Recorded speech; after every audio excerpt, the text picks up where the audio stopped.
Wherever you go, whatever you do, throw a little at it. Omax, Vest and Briefs. Chutney அரைச்சா மசாலா அரைக்க முடியல, மசாலா அரைச்சா மஞ்சள் அரைக்க முடியல, ஒவ்வொன்னுக்கும் தனி மிக்சரா வாங்க முடியும்? வேண்டாம், அல்ட்ரா சாய்ஸ் ப்ரோ இருக்கே, இந்தியாவின் அதிவேக 1000 வாட்ஸ் மிக்சர் கிரைண்டர், வினாடிகளில் கல்லையும் கரைக்கும் ஒரு சாய்ஸ் ப்ரோ போதும். இனி எதையும் அரைக்கலாம், அதை ஃபாஸ்டா அரைக்கலாம். மகாகவி சுப்பிரமணிய பாரதியின் பிறந்த நாளை ஒட்டி பிரதமர் மோடி, மத்திய உள்துறை அமைச்சர் அமித்ஷா ஆகியோர் வாழ்த்து தெரிவித்துள்ளனர். தமிழகத்தின் எட்டயபுரத்தில் 1882ஆம் ஆண்டு டிசம்பர் 11ஆம் நாள் பிறந்த பாரதியார் சிறந்த கவிஞராகவும் பன்மொழி புலவராகவும் திகழ்ந்தார்.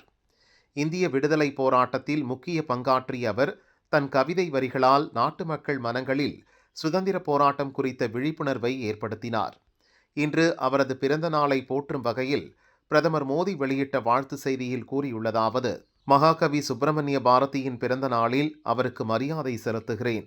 அவரது கவிதைகள் துணிவை தூண்டின. அவரது சிந்தனைகள் எண்ணற்ற மக்களின் மனதில் நீடித்த தாக்கத்தை ஏற்படுத்தும் ஆற்றலை கொண்டிருந்தன. இந்தியாவின் கலாச்சார தேசிய உணர்வை அவர் ஒளிரச் செய்தார். அனைவரையும் உள்ளடக்கிய ஒரு சமூகத்தை உருவாக்க அவர் பாடுபட்டார். தமிழ் இலக்கியத்தை செழுமைப்படுத்துவதில் அவர் ஆற்றிய பங்களிப்புகளும் ஒப்பில்லாதவை என பிரதமர் மோடி எக்ஸ் பக்கத்தில் தமிழில் வாழ்த்து பதிவிட்டுள்ளார். அதேபோல் மத்திய உள்துறை அமைச்சர் அமித்ஷாவும் தமிழில் வாழ்த்து பதிவிட்டுள்ளார். அதில் அவர் கூறியிருப்பதாவது: நவீன தமிழ் இலக்கியத்தின் சிற்பியான சுப்பிரமணிய பாரதியின் ஜெயந்தி தினத்தில் அவருக்கு வணக்கங்கள்.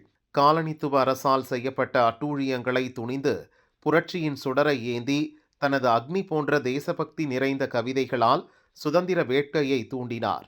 அதே நேரத்தில் சமூக சீர்திருத்தங்கள் மூலம் நியாயமான மற்றும் சமத்துவமான சமூகத்தை கட்டி எழுப்புவதற்கான இந்தியாவின் நாகரிக இலக்கை அவர் முன்னெடுத்தார் என அமித்ஷா குறிப்பிட்டுள்ளார்.